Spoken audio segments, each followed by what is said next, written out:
एक घना जंगल था जहां दो सबसे अच्छे दोस्त रहते थे, सोनू खरगोश और राजा शेर का शावक। दोनों दिन भर साथ खेलते, दौड़ते और तरह तरह की शरारतें करते।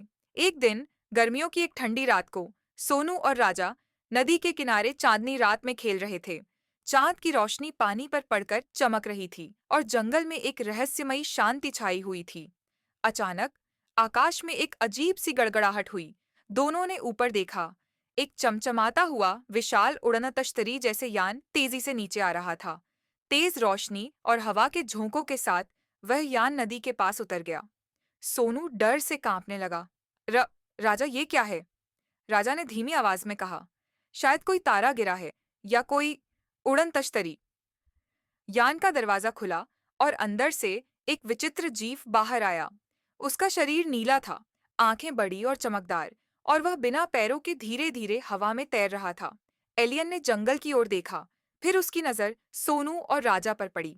वह सीधा उनकी ओर बढ़ा। सोनू पीछे हटने लगा, लेकिन राजा ने साहस दिखाया और आगे बढ़ा। एलियन ने एक चमकती छड़ी निकाली और उसे जमीन पर घुमाया। अगले ही पल जमीन पर एक चमकदार नक्शा बन गया।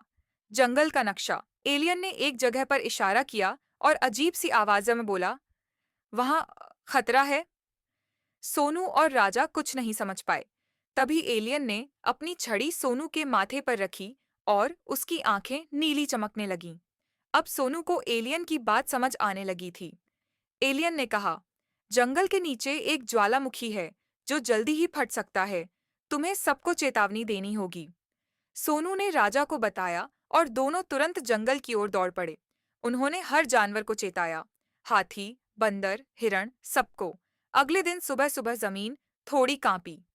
एलियन ने फिर से आकर यान से एक ऊर्जा किरण भेजी, जिससे ज्वालामुखी की ऊर्जा शांत हो गई। सारा जंगल एलियन का धन्यवाद करने आया, लेकिन वह बिना कुछ कहे अपने यान में चढ़ा और आकाश में गायब हो गया।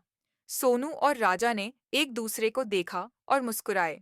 वे जान गए थे कि आज उन्होंने न केवल एक अद्भुत घटना देखी, बल्कि पूरे जंगल को बचाया था। अब वे सिर्फ दोस्त नहीं, जंगल के हीरो बन चुके थे, और उन्हें यह राज हमेशा के लिए याद रहने वाला था। कृपया मेरे चैनल को सब्सक्राइब ज़रूर करें।